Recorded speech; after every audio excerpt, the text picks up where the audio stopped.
Hey, Green Machine friends and fans of fun. It has been a weird week, like just the weirdest of weird weeks. I yeah, I don't know how much I want to elaborate on that. It's just been odd.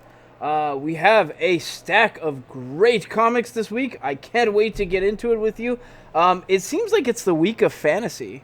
There's a lot of fantasy comics this week. A lot of wrap-ups, a lot of good stuff. I had a really good time. In fact, I don't think there was one bad book this week. So, but we'll see, because I'm abnormally critical of stuff. Let's start it off with Red Sonja, and this cover is hamana hypersexualized, like you wouldn't believe. My God. Which is weird. I mean, I get it. It's Red Sonja, and that's usually the trend for it. However, this story is awesome. Like, I've had such a good time with the story. It's some great action and adventure. It does not center around a blood god, which is the Conan trope, because everything Conan centers around a blood god. So Red Sonja is just centering around vengeance and adventure, and I love it. And this is no different. This picks up after she's basically trying to rescue a girl who got taken hostage because of poor decisions. And so that's where this picks up. She sort of teams up with her surrogate dad, and they're going to find this gal. And that's pretty much all you need to know. I can't tell you any more without spoiling it, but it's really cool to see. There is some rather cool Conan world cults that come into play. Hyborian, I guess is what it is. Is that the name of the world, Hyborian? Sure. Hyboria? I can't ever remember all that stuff. Fantasy names don't stick with me. But really good showing. Had a good time. So if you like fantasy, go pick up Red Sonja, Birth of the She-Devil. And look past this cover, because the cover does look... she's barely wearing clothes. But the storyline is great. Yeah. Next book we're going to talk about is Unearth. Unearth. And I'm trying... Oh, that's this book. Unearth is a science fiction story that feels a lot like Aliens if aliens were insects. Yeah, so it's definitely Aliens inspired. However, the color is very bright and vibrant. It's not sort of that dingy sort of science fiction-y feel. It feels well, there's a lot to it. On top of that, there's a disease in play that sort of infects people that makes them very grotesque and mutated. And then there's aliens, and they actually encounter one that goes in like it's about to attack. It's pretty cool to see. But yeah, so I had a good time with Unearth #1. I would recommend it. It's not the best sci-fi story, but it was a good showing, and this is from Image. So go. All right, the next book we're going to cover is Batman #74. This is, if you don't know, this is Thomas Wayne, Batman's father from the Flashpoint universe that has been brought into the current main universe. And he's trying to unmake Batman. And that's been the whole premise of him teaming up with Bane, was to unmake Batman, because he didn't want his son having this life. So he's been dragging around a coffin, and the coffin has Martha Wayne in it. So he's taking him out to Ra's al Ghul's desert to resurrect Martha Wayne. Which, I mean... That was the last issue. Conceivably, that would unmake Batman, because he would have no real driving force to fight crime. But is Batman like that? Not. So, however, as Batman fans, I got to tell you, this is one of the best issues I've read, and this centers around that weird children's story, that Russian children's story that he was read as a kid, that involved. Him and Bane? Yeah, and no, it wasn't him and Bane. It was KG Beast. Oh. Yeah. So, but. It's really, really good. Honestly, this is one of the best comics out right now. Granted, I'm a huge King fan, but I had the best time with this one in particular. Because if you don't know, the last couple issues have been Batman just breaking completely, like a psyche breaking. And if you've been reading that and you've been feeling down, you need to check this one out. Just trust me. So DC fans, go pick this up. Next book is Justice League Odyssey. And so this centers around Darkseid, and I guess he was trying to pull Apocalypse into the Ghost Sector, and it destroyed all of Apocalypse. Beyond epic fail, huh? Yeah, and it turns out Brainiac had pretty much trapped the Ghost Sector so that he wouldn't be able to create a new Apocalypse. However, with the help of the Justice League Odyssey, he's doing just that. Yeah, with the help of the Justice League Odyssey. Now, granted, they were planning to betray him. Does that work out exactly as we'd imagine? Probably not. Generally, especially when we know from the Dark Side Wars that when people get powered up as new gods, that they tend to lose their minds a bit. And that may or may not be happening with this issue, so go check this out. Next is a book I was... Granted, I had a pretty good time with the first Event Leviathan, but I was on the fence about the art. However, Event Leviathan #2, I loved it. And for good reason. There is a certain hero in this that, if you know me, you know he's one of my favorites. And he's kind of been framed, we think. We think it might be a red herring. So if you know what hero I like that, you should probably go check this out. It's awesome. It's awesome. Mostly because I love seeing this guy be hunted. So yeah. Event Leviathan, get on board with this. It's a pretty good read.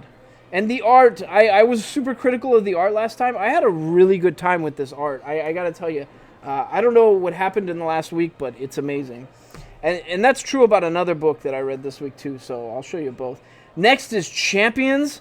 And if you don't know, this one centers around... Nova had lost his helmet. It had been taken back by Nova Corps, the black Nova helmet. And meanwhile, this gal shows up and she's like, hey, you trapped me a while ago in some other thing. And like a torture box, I think it was. Yeah, I can't remember what it was. And she's like, I want to beat you, but I want to beat you at your full power. So I'm going to help you steal back your helmet. Yeah, so she's got to restore her honor by doing that. And meanwhile, he's trying to raid the Nova Corps and not let this gal kill everyone, because he sort of answers to them. So it's a pretty good read. I mean, as far as Champions books go, I had a really good time with this one, and I would say that if you're kind of a young adult, this book is a dope read. Next is Venom, and so I had a good time with Venom in the War of the Realms. Right. However, we missed somebody. We missed old Donny Cates, we wanted him back writing it. And this is Donny Cates back in action, and oh God, is this good. It's so good. So we know that he's been split off from a symbiote. He no longer has the Venom symbiote. He does have a son, however, and he generally thinks of himself in the plural because of the Venom symbiote. However, he's sort of fighting that and at the same time realizing that maybe part of his personality is actually still that Venom. So it's really cool to see how his psyche sort of like lets Venom out even when he's separated from the symbiote. It was a really, really good read. I love everything about what Donny Cates has been doing with this character. However, I do want to preface this, and I'm not sure why. They were doing something weird with the printing, so you need to double check the printing of your copy if you buy this. Some of the pages seem kind of off, and I'm not entirely sure why. So anyways, but other than that, it was a great read, and Donny Cates is back on at 16, so go check this out. Next is Black Hammer Justice League, the Hammer of Justice. So we knew this crossover was coming. They did the whole Encyclopedia of Black Hammer, I think, the last week. And if you don't know, Black Hammer centers around a bunch of heroes that sort of were superheroes and then got trapped in this, like, I think it's like a 10-mile radius, but it's like a world in the 50s. And meanwhile, like, none of them... Like, one of them, she's the gal who could transform using a word, and so she's trapped in her younger form, and she hates it. She's like 60 years old, and she's trapped as like a 12-year-old, I think it is. So this is, and it involves the Justice League, and if you can't tell from the cover, they wind up getting swapped. So they swap places. And I'm sure that's not going to go over well, but I can't wait to find out. It's cool because they each do have these kind of Justice League counterparts, and it really does show. So I had a really good time with this one. I can't wait to see what comes in issue 2. And I also can't talk about much without spoiling it. It was just really nice to see the Justice League characters mixed in with the Black Hammer characters. Because there are some obvious characters that are referencing the Justice League. I think there's a Martian Manhunter. There's a Superman character. There's definitely a Shazam character. They all sort of reference those characters, and it was really cool to see. So, yeah, I can't wait for the next issue. Go pick that one up for sure. Well, look at the back cover. Flash and that dude that's like lost in space. Colonel something or other. I can't remember his name. Colonel Atomic or something. It's such a wild name. But they every time he shows up in the Black Hammer books, they're like, oh, God, this guy, I can't deal with you right now. And that continues, because he's kind of loopy. Next is a book I was really hard on last week because I just didn't like the art. It felt too old-timey, a little too gritty or something. And keep in mind, the art hasn't changed terribly much, but for some reason, I like it a lot more. And that's Detective Comics. This is actually the Detective Comics variant. And I think so this is the Detective Comics variant. And this story centers around the Spectre. Now, I know a bit about the Spectre, but I didn't know a lot about him. Like, I've seen him pop up in other books. Like, he was in Batman Dan more recently. But every time I've seen him pop up, it's a very surreal scene. And I didn't know enough about the character. So Chuck, what's Chuck's last? Not Chuck Pollan. Chuck Surface. Chuck Surface was in our store, and he schooled me on the Spectre and things I didn't know. He was an original member of the Justice Society. He told me all these scenes involving him, like in the past, and like some things he's done. And more importantly, how powerful he is. Like, apparently the Spectre was a demon who got tossed out of heaven when they originally had the big fight. And so, he was an angel who became a demon, and then he crawled his way back up to heaven, and he met St. Michael at the gate, and he was like, "Look, I made a mistake." And St. Michael's like, "Look, man, we can't let you into heaven, but we've got a different plan for you, and you're going to go become the, the vengeful hand of God," I think is what he is. And the last issue centered around him being separated from the detective that he possesses and having to get Batman's attention and team up with Batman so that he could figure out what's going on. And on top of that, there's a cult that dresses like the Spectre that was like hunting his friend. So, my verdict on this book is the art felt way better. And I don't know, it really sang to me. Like, I like the art 1,000 times better. Maybe it's just knowing more about the character. I had a really, really good time with this character, this story. I was almost sad to see it closed. It was only like a really short 2-issue story, which I wanted more from that character by the end of it. But yeah. So go pick this up. If you're a Detective Comics fan, you're probably already going to get it. If you're a Batman fan, you really can't go wrong with this issue. It was a really, really good showing. And the art was, in my opinion, much improved. I don't know why. I don't know what changed. Next is Batman Universe, and this was kind of a weird one. So I think the last Batman Universe, I might be wrong, and if I am, feel free to correct me in the comments, but I believe the last Batman Universe was the one that introduced Ginny Hex a few years back. And so this one actually does have Ginny Hex in it, and it's pretty funny.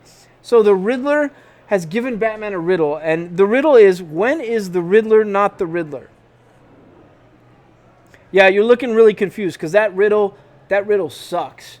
And the reason there might be a reason that riddle sucks. Like it. Play from Alice in Wonderland? No, I think it just sucks because the Riddler is not himself, and he might be doing someone else's dirty work. So it opens with a bunch of stuntmen hired to be the Riddler. And steal a Fabergé egg. Now, how did the Fabergé egg get donated to the museum? Well, it's a $13 or $14 million Fabergé egg. Yeah. No. Ginny Hex had it.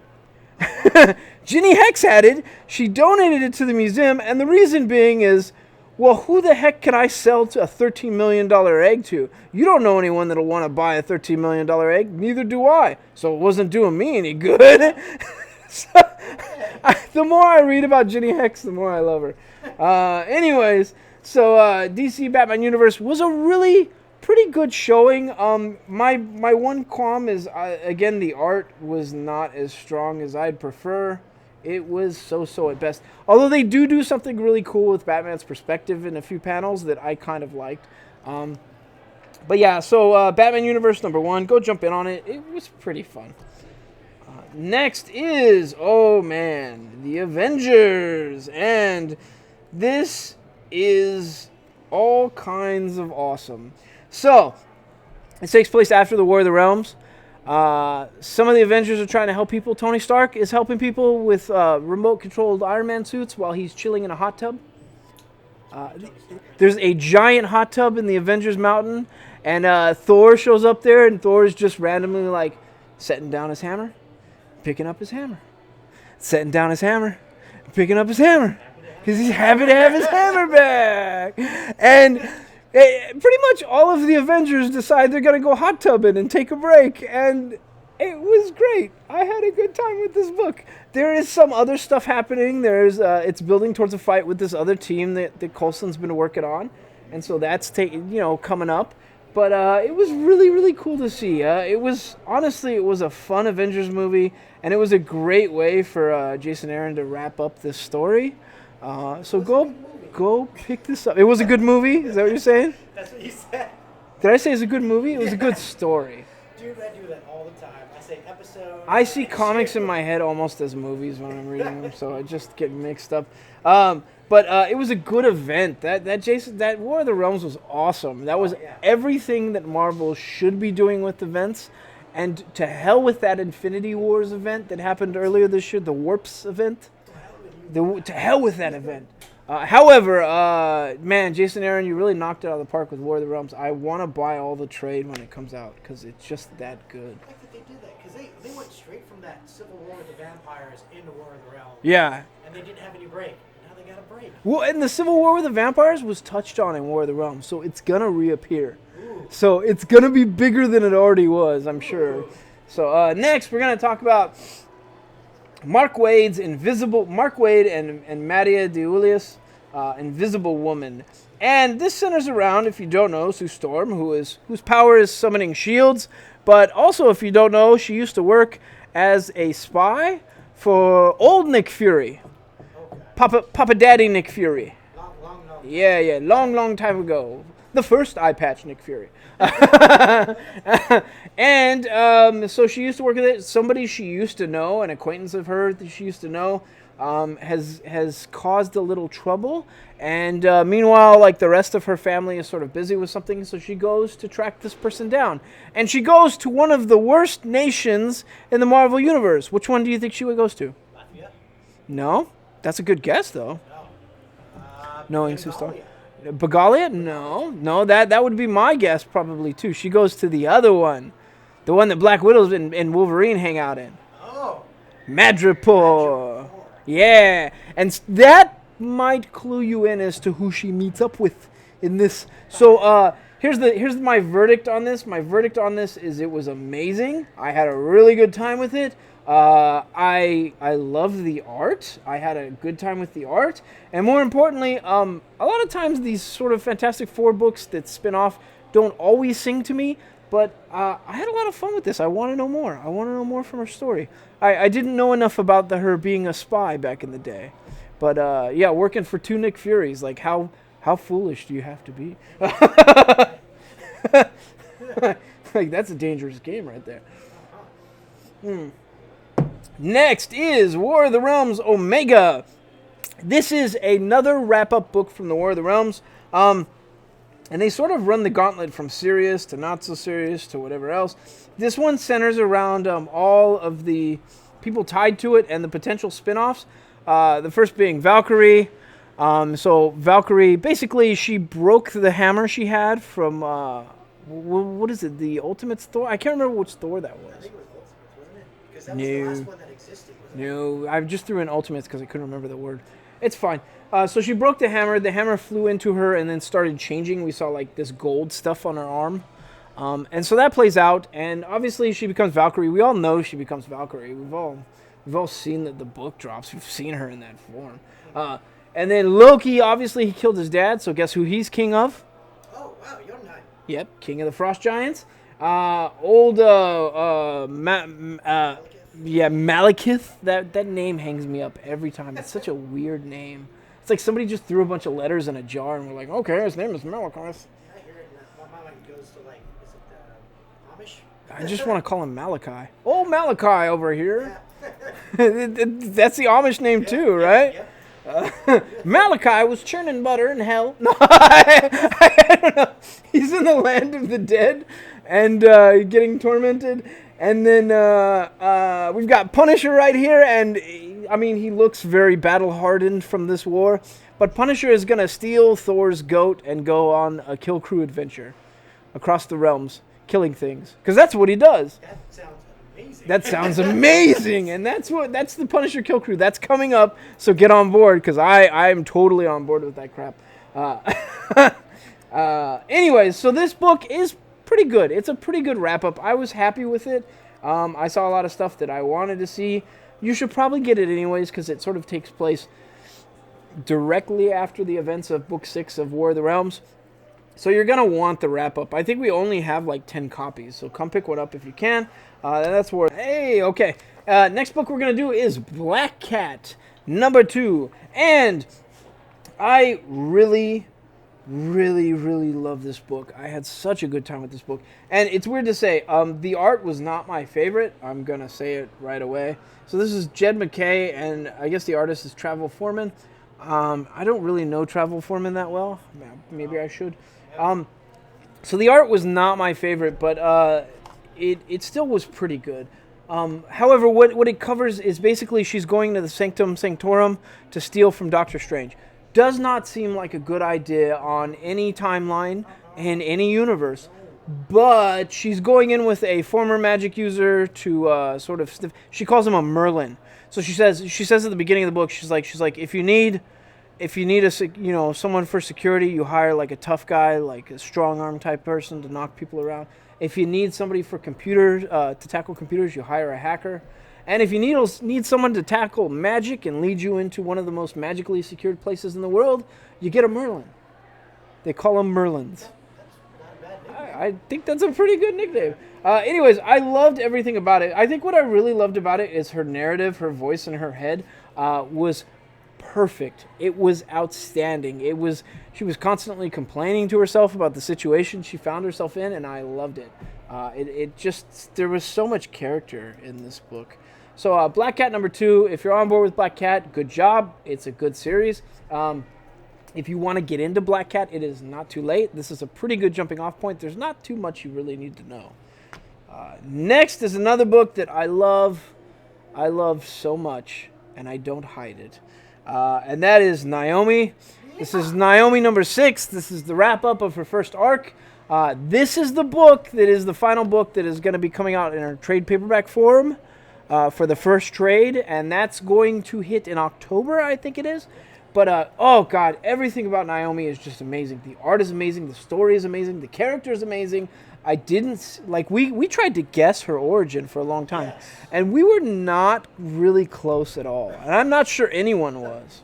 We were looking at the armor. We were looking at, like... Yep, we were identifying everything. And we called out some stuff. We called out, like, Ron. We called out Thanagar. We called out, I think we were guessing Apocalypse and New Gods and stuff. New Gods. Yeah. So we were so far from it. But nonetheless, you need to know more about this character. Basically, she got her powers from an event on her planet that sort of, like the ozone layer dropped and they were bombarded with cosmic radiation, very Fantastic Four-ish. And it was like only like 10 minutes. They couldn't explain it. And then people all over the world started getting powers. I think they said there was like, maybe there was 52 of them. I can't remember what the number was, but a certain amount of people got powers. The worst of them was a guy who was on death row. We were ready to get executed or by an electric chair. And he became the worst of the superpowered people. The rest of them, they very quickly realized some people would take those powers to try and control the world, while other people would take those powers to try and defend the world. And it turned the world into a war zone. And it was a world that was supposed to be like ours. So, and then they sent Naomi away because the evil bad guy was hunting everyone and destroying the world. So they sent her away to a different dimension, or not dimension, part of the multiverse. Yes. And that was the regular, the good old DC Comics Superman mainline universe. Zero, sorry, my brain. Anyway, so that's pretty much where everything takes place, and it was good. It was good. So I love everything about Naomi. The art is amazing. I think it's who's it? It's Jamal. It's Jamal Walker, right? I think it's Jamal Walker. No, the art. The art writing is Bendis and Walker are writing it. It's Jamal Campbell. I think that's his name. It's gonna drive me nuts until I figure it out. He's an amazing artist, and I like followed him on Twitter. And no, I didn't follow him on Twitter. I went on Twitter and searched his name and couldn't find his Twitter, but found a bunch of his art. That's sad. He doesn't have a Twitter. Anyways, so I love everything about his art. I love everything about the story. I'm having a great time with this. More importantly, I think Bendis is best when he's making new characters. Have you realized this? Like, that's Bendis' thing. For me, I think, in my opinion, Tom King's thing is deep, intricate plots that play out over a long period of time. And they bring a lot of thought to the table. Bendis, to me, feels like the guy who, when you need a new character, he's going to craft something that's amazing. So, yeah, that I've had the best time with Naomi. This is book 6. Go pick it up. Next is Thor! And again, this book serves as another wrap-up for the War of the Realms. And this is mostly like Thor coming to the conclusion that he's got to be the Allfather. Because Odin just took a knee. Odin took a knee and said, you're the Allfather now. On top of that, Thor became worthy of being the god of the unworthy. So all hail Thor, Allfather, god of the unworthy. That's his full title. I love that title. That's such a good title. And he's the god of us. He's the god of the unworthy. So, anyways, Thor... It's Jason Aaron. It's Mike Del Mundo. You know what you're getting from this book, and that's nothing short of amazing writing and art. So if you aren't reading Thor, especially after that War of the Realms event, what is wrong with you? But yeah, good showing. Next is... So go pick up Thor. Yeah, that's what I meant to say. Go pick up Thor. Go pick it up. Next is Batman and the Outsiders. And, well... It's pretty good. One of them got kidnapped the last issue, and they've sort of got to figure out what to do. Because the person that kidnapped them is Ra's al Ghul, or Ra's al Ghul, if that's how you pronounce it, because you're wrong. His name is Ra's. And so they've got to figure out how to go counter Ra's al Ghul and pretty much save their compadre. I can't remember what her name is. It's leaving me. I'm still getting used to the new Outsiders team. They got to save someone. Yes. GG. Anyway, so she was kidnapped, and meanwhile, Batman is testing the new team. He's testing them pretty well, and it was a good showing. Although, I gotta tell you, I don't know.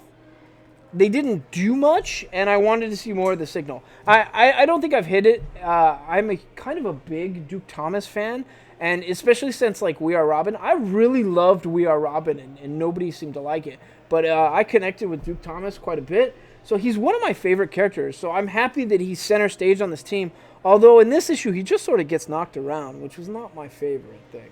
But Batman and the Outsiders, it's still a pretty good read. Go pick up issue 3.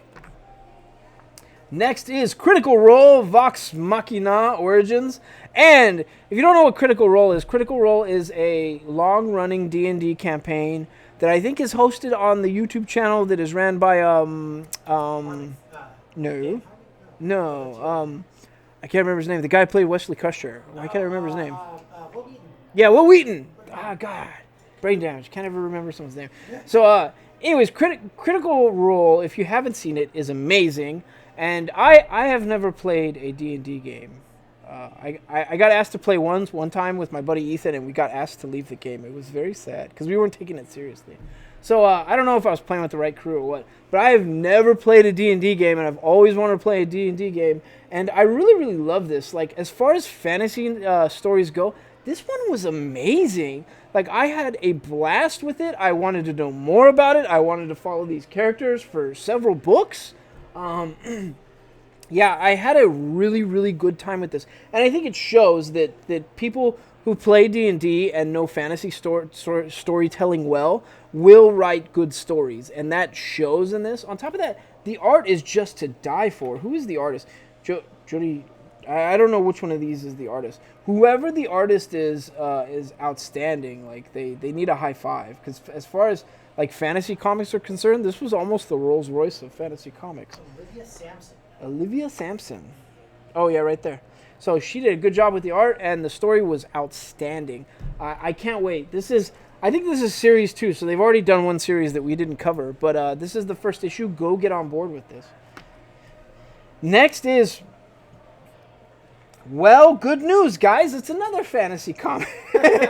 And I kind of liked something about this, and I don't know. Some of the characters felt a little tropey at times, but this story is called Reaver, and oddly enough, she looks like a Reaver from the Firefly universe, doesn't she? Kinda. She kind of does, right? But nonetheless, I didn't know anything about these characters. It's basically, if I had to sum this up, it's the Dirty Dozen in a fantasy world setting. So they're all like in prison. They're basically picked out to go do a mission. But it's not a dozen, it's the Dirty Half Dozen. So yeah, it plays out pretty good. And this character especially sort of steals the show. She has a limited vocabulary, but all the stuff she says is pretty funny and wicked. And so I had a really good time with this storyline, and I want to know more. So if you need more fantasy this week, believe me, we've got it. Come pick up Reaver too. Next is Ghosted in LA, and it's a boombox story, and I didn't know what to expect, so I don't know. If I had to sum up this book, I would tell you that this is a true story of like 7 people living in LA, picked to live in a house, knowing nothing about each other. Oh, and 6 of them are ghosts. Oh, wow. That's a nice premise. They should turn that into a show. It should be a show on MTV that involves horrible people that we all like watch and champion at times. Okay. So this is basically real world Ghost LA. That's what it is. That's the whole premise for the story. There you go. If that sounds like fun to you, you will probably have a good time with this. I didn't hate it. I just didn't really. It's clearly not marketed at me. I think it's marketed at young girls, and that's what it felt like. It felt like, like tweens or people getting ready for college that are women would probably identify with this a lot better than me. So Ghost in LA, not my favorite story, but I do like the spooky stuff. So go check this out. Okay. Yeah. Next is Secret Warps, Weapon Hex. And I know I said that I loved every book this week, but I lied because I hate these Secret Warps books. And I have no idea how when they came out 6 months ago, we're still getting annuals and stuff for them. Like, they should have just axed this. Like, they should have thrown it in a dumpster, dumped gasoline on it, burnt it down, and then salted the earth after, because I hated it. Still think you're being too nice. I can't stand the Secret Warp stuff. It feels like they just went, how can we make something really, really stupidly overpowered? I know. Let's combine Weapon X, Weapon X 23 and Scarlet Witch. Genius. For no reason. Yeah, for no reason. So the most overpowered. This reads exactly like those Secret Warps books, which never read very good to me. It was just a gimmick, like, oh hey, I figured out what 2 characters are combined here. Go on to the next thing. I figured out what 2 characters are combined here. The plot is forced and painful. So I think you should skip this. I know we're selling it, and I'd love to see it go out the door because I hate it. But I would feel guilty if you bought this from us. It sucks. Okay. It's the truth. I'm sorry. Now is a book that is not written for me, but was a part of my childhood, and I don't hate it, but it's not written for me, and that's Care Bears. And if I was a kid, I would have had a perfectly good time with Care Bears because they're cruising around in something that, like, it's like a van that sort of looks like the Scooby-Doo van, but if the Scooby-Doo van was Care Bears. Okay. It's called the Cloud Seeker. And so they're sort of cruising around, and there's evil people in Care-a-Lot, and they've sort of got to get to the bottom of the plot. Basically, it's a Care Bears cartoon. It's something I watched when I was really, really young. Grumpy Bear's in it, and he's always grouchy and mean, and I still loved him the most. Yeah, I liked him too. It was the Luck Bear. Darn you, Luck Bear. Get out of my face. But if I was a kid, I would love this book. I don't know how popular Care Bears are now, but if this is something you're into, come pick it up. Next is The Flash. And this is chapter 5 of year 1. So this centers around him fighting Turtle and sort of being stuck in a time loop and trying to figure out how to escape from it without causing a paradox. Yeah, and so it involves his future self, who's been beaten by Turtle, and him sort of trying to find his way out. And really, we knew that all the year 1s were going to be like this, because most of the year 1s, the way they start is with a giant crisis that is really difficult for that character to figure out. And eventually, of course, they figure it out. That's the recipe for year 1. This is no different. It's a really good read. I've had a great time with it. Granted, I want to know what's going to happen with Leviathan in Flash. Like, I'm anxious to get to that story. All the Leviathan. Right? All the Leviathan. But it's nice to see this year one, and I'm having a good time with it. I think we've got one more issue of year one, and then we will move on to whatever's going on with the DC Universe in Flash. So yeah, go pick this up if you're a Flash fan. It's a good read. Hey, we're back, and we're going to take, not really a commercial, because we wouldn't do that to you, but something. We're going to have Kelly Greer, who is going to be heading a lot of our cosplay stuff at our convention, and she's going to talk about her cosplay company and everything else. So there you go. Hey guys, how's it going? So my name is Kelly of Carousel Cosplay. All right, so I am getting ready to launch a very, very big line of Etsy products, including accessories for lots of kawaii fashion, streetwear, aside from cosplays, because not everybody cosplays. Some people are into bounding, and that's not just limited to Disney. So the cool thing is NewCon Fest is coming up in about 2 weeks here. My company will not only be present in the Artist Alley for the tables. Come and check us out. Also, I will be hosting a cosplay panel. This ranges from anybody who's a newbie to advanced to anywhere in between, so all are welcome. And there will definitely be time for Q&A. We'll bring a lot of props in so you can feel and touch and see the difference in different mediums, like Plasti Dip versus Worbla versus sewing everything. Also, we're looking forward to the cosplay competition. There's various categories, including anime, comic books, Disney, group skit, and mini performances that are going to be about 3 minutes long each. You can either sign up and email me at onecarouselcosplay@gmail.com or come on into Green Machine and talk to the guys here. They'd be happy to give you the info. So I look forward to seeing y'all at NewCon Fest. And if you see me, look for the pink hair. Just come up and say hi. Yay, thank you. Yeah. Okay, so that's going to be NewCon Fest. That's July 27th, 28th, so like in 2 weeks. And it's going to be in Rasputin Records, which is in the same mall we are in, so you should be able to find it. We have 9,000 feet of space. I don't know what we're going to do with all that space. That's right. Yeah, I think at some point Yogi's just going to give me the mic and let me spaz out in one corner or something. But we'll figure it out. Let's get back to the reviews. So the next book we're going to cover is Young Justice, and had such a good time with this. So they got thrown out of Gemworld. We know about that. They got thrown into the multiverse. We don't know where they were going to wind up. They wind up in a whole bunch of universes in this. A whole bunch of great universes in this. Stuff that we love from the multiverse. It's hard for me to discuss it without spoiling it. But one of my favorite universes is in this story. So you need to go pick this up.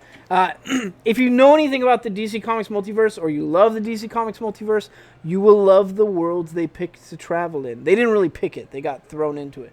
But the artist and the writer, you will love the worlds they picked for these characters to wind up in. So Young Justice, you need to be reading this. All these Wonder Comics books are just so good. Next is Captain Phasma. And, well, okay. She runs around the entire comic yelling about Stannis and trying to dodge a guy with a long beard that's drinking Giant's milk. Yes. That's what happens in this entire comic. Right? Right? No. Not the same character. Hey, man, what do you call it when two knights sleep together and then one leaves in the morning? What? A one-night stand. Game of Thrones jokes. Okay. Let's talk about Captain Phasma. It plays out exactly how I'd expected. Captain Phasma is brutal and kind of a jerk, and that's why we love this character. That's why she's such a cool character. And so this sort of follows somebody who looks up to her and wants to lead troops. And yeah, I can't say any more about this story without spoiling it completely. All these Age of Republic stories are one-shots, but they're all pretty good. So you really can't go wrong with this sort of thing. So come check out Captain Phasma if you are a Star Wars fan. Yeah. Next, we're going to talk about Red Hood. I don't have the main cover with me. I've just got the variant. The variant is awesome looking. It is so cool looking. Granted, I do miss the old red helmet, but this is... Hi. What's up? It was one of our nice customers thanking me for selling him a book.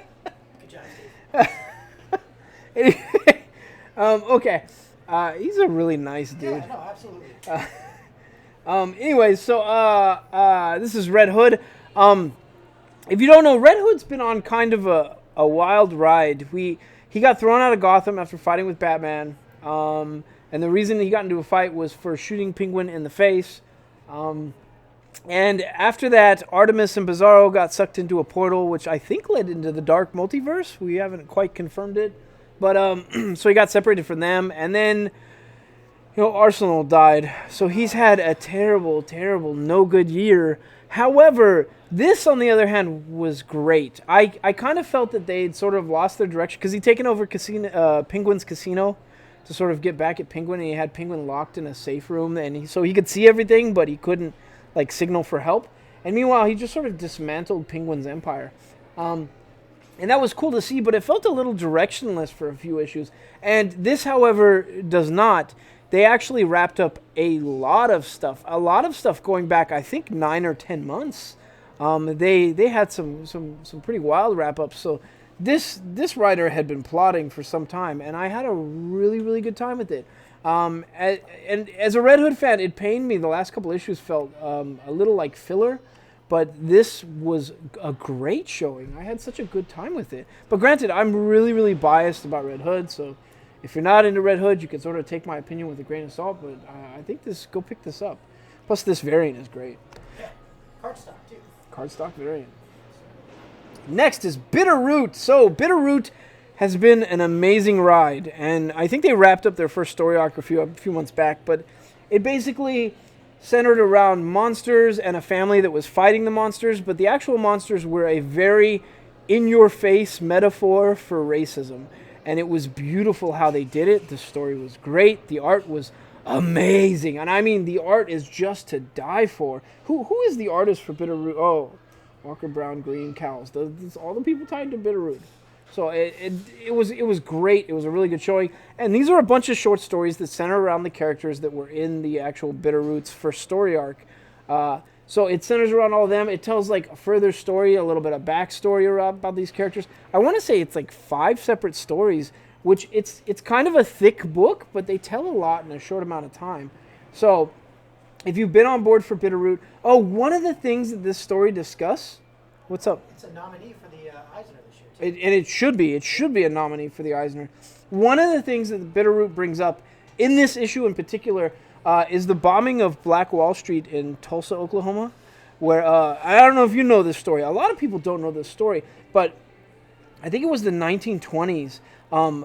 Basically, for some reason, the American government started dropping bombs on a 30-block radius in Tulsa, Oklahoma. And they armed up, right?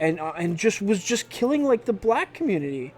Didn't the veterans all get together from World War I and get weapons and actually hold the town they were fighting to defend it? I have no idea. That happened. I've heard the story. I know parts of the story, but I don't know the whole story. And it began with a riot because somebody had lynched somebody, which is terrible. So if you don't know about this part of our history, you really should, because while it's sad, it's something we need to remember and that we need to reflect on to make us into a better society. And with a lot of the problems with racism and hate and just general disrespect today, these are things that we need to remember and we need to reference. And Bitterroot does this beautifully. It's great art, it's a great story, and it tells a very, very much deeper message. So go pick up the Red Summer Special. It's a good showing. Last book on our list for this week was outstanding. Such a good showing. This is by Guggenheim and Wilkins. And this is Wolverine versus Blade, and it centers around, well, guess what? A vampire prophecy. Because that never happens to Blade, right? What? That doesn't ever happen. So it centers around a vampire prophecy that involves Wolverine and Blade, and they've got to get to the bottom of it. Wolverine is not happy to see Blade, because previously Blade had injected him with vampire blood at one point. Thanks, Blade. That'll kind of piss Wolverine off. But nonetheless, it's a lot of hack and slash. They're trying to get to the bottom of this prophecy. They're trying to solve it. But more importantly, the art is so good. Just look at this art. It is Oh man, you know, it reminds me of like a sleeker version of the current Punisher run kind of art. I really like that. I really like the art. It's absurdly good. More importantly, I like Blade. And we talked about this in the store too. We talked about how a lot of characters, the actors that play them in the movies look like them.